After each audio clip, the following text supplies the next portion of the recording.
Sri motivation YouTube சேனலுக்கு வந்திருக்கிற உங்கள் எல்லாரையும் அன்போடு வரவேற்கிறேன். இந்த யூடியூப் சேனலில் சிந்தனையை தூண்டக்கூடிய குட்டி குட்டியான அழகான கதைகளை தான் நம்ம பார்க்க போகிறோம். வாங்க கதைக்குள்ளே போகலாம். இன்னைக்கு நம்ம பார்க்க போகிற குட்டி கதை கொல்லாமையை கடைப்பிடி. குமரன் மத்திய தர குடும்பத்தை சேர்ந்தவன். நல்ல வேலை, கை நிறைய சம்பளம், மகிழ்ச்சிகரமான குடும்ப வாழ்க்கை. ஒரே மகன் வருணன். அவன் விரும்பியதை வாங்கி கொடுத்து செல்லமாக வளர்த்தாரு. வசதியாக வாழ்ந்த வருண படிப்புல கவனம் செலுத்தவே இல்லை. சில வகுப்புகள் 2 ஆண்டுகள் படிக்கும் நிலையும் ஏற்பட்டது. அதோட வம்பு சண்டை வேற போடுவான். கெட்டவர்களின் சேர்க்கை வேற அதிகம். ஆசிரியர் கண்டித்தும் படிப்புல கவனம் செலுத்தவே இல்லை. துஷ்டத்தனங்கள் செய்வான். அதாவது பட்டாம்பூச்சிகளை பிடித்து ரெக்கைகளை பிடிப்பது, கண்களை தோண்டுவது, பிறர் தோட்டத்தில் மாங்காய் திருடுவது அப்படின்னு படாத பாடு படுத்தி வந்தான் அவன். கோபம் கொண்ட தோட்டக்காரர்கள் கண்டித்து வளர்க்கும்படி புகாரும் கூறினாங்க. வருணனை திருத்த வழியின்றி தவித்தாரு பெற்றோர். இது போன்றவர்களை நல்வழிப்படுத்தும் பெரியவர் ஒருவர் இருந்தார். அவர் நீதி கதைகளை கூறி சிறுவர்களை திருத்துவதை சேவையாக செய்து வந்தார்.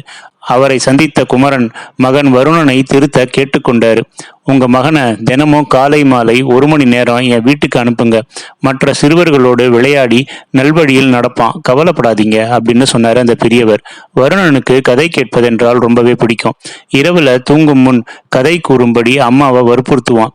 இதை சாதகமாக்கி, வருணா, உனக்காக ஒரு தாத்தா தினமும் கதை சொல்லுவாரு. உன் அப்பாவை அவர்கிட்ட அழைத்து செல்ல சொல்றேன். உன் விருப்பத்தை சொல் அப்படின்னு கேட்டா அம்மா.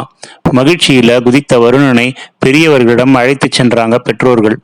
அவனை அன்போடு அணைத்து தின்பண்டங்களை அளித்து வசீகரித்தார் பெரியவர். அங்கு சிறுவர்கள் தோட்ட வேலை செய்து கொண்டிருந்தனர். அவர்களுடன் வருணனும் இணைந்தான். வண்ணத்து பூச்சிகளை பிடிப்பதும் கல்லால மாங்காய் அடிப்பதும் அவனுக்கு சர்வ சாதாரணமாகிவிட்டன. பெரியவர் அதை கண்டும் காணாதவர் போலவே இருந்தார். ஒரு நாள் ஒரு சிறுவன் மாங்காயை கல்லால் அடிச்சான். அது தவறி வருணனோட தலையில விழுந்தது. ரத்தம் வழிந்தது.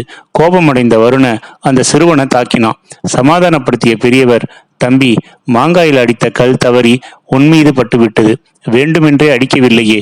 தோட்டக்காரனிடம் கேட்டா மாங்காய் பறித்து தருவான். அதை விடுத்து கல்லால் அடிப்பது தவறு. கல் உன்மீது பட்டதற்காக நண்பனை தாக்குவது தவறு அப்படின்னு சொன்னாரு அவரு. மனிதனுக்கும் மரத்திற்கும் உள்ள வித்தியாசம் என்ன தெரியுமா? மரத்தில் கல்லால் அடித்தால் கனியை தரும், திரும்ப உன்னை கல்லால அடிக்காது. ஆனா மனிதன் தன் மீது கல்ல பட்டதும் அடிக்க பாய்கிறான். ஒரு மரம் செய்யும் உதவிய மனிதனால செய்ய முடியவில்லையே. மரத்தை போல் மனிதனும் பிறருக்கு உதவ வேண்டும் அப்படின்னு சொன்னாரு அந்த பெரியவர். இதை கேட்டு வருந்தி தலை குனிந்த வருணன் கிட்ட, உன் செயலுக்காக வருந்தி விட்ட, அதுவே போதும். தோட்டத்தில் வண்ணத்து பூச்சிகளை அதன் கண்களையும் இறக்கைகளையும் பீத்து வேடிக்கை பார்த்தாய். அது கொடூரமான செயல். உயிர்களை இம்சை செய்யக்கூடாது. இதற்கு மகாபாரதத்துல ஒரு கதை உண்டு, சொல்றேன் கேள் அப்படின்னு அவர் சொன்னாரு. கதை கேட்கும் ஆர்வத்துல அவரை அன்போடு பார்த்தான். பெரியவர் சிரித்தபடி, திருதராஷ்டிரன் என்ற மகாராஜாவை தெரியுமல்லவா? அவருக்கு 2 கண்களும் தெரியாது. அதற்கு காரணம், அவர் சிறுவனாக இருந்தபோது தட்டார பூச்சிகளை பிடித்து கண்களை தோண்டி அவை துடிப்பதை பார்த்து மகிழ்வாராம். அதனால தான் அவரது பார்வை பறிபோனதாம். எனவே இது போன்ற பாவச் செயல்களை செய்யக்கூடாது, கொல்லாமையை கடைபிடிக்க வேண்டும் அப்படின்னு அறிவுறுத்தினார் அந்த பெரியவர். இந்த கதையை கேட்ட வருணன், ஐயா, மன்னித்து விடுங்க, இனி இது போன்ற தவறுகளை நான் செய்யவே மாட்டேன் அப்படின்னு சொன்னான் அவன். அவனை சமாதானப்படுத்தி நீதி புத்தகங்களை பரிசாக அளித்தார் அந்த பெரியவர். அவற்றை நன்கு படித்த வருண நல்லவன் அப்படின்ற பெயரையும் எடுத்தான்.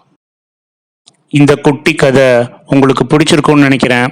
பிடிச்சிருந்தா லைக் பண்ணுங்க, கமெண்ட் பண்ணுங்க, உங்க ஃப்ரெண்ட்ஸுக்கு ஷேர் பண்ணுங்க. நன்றி.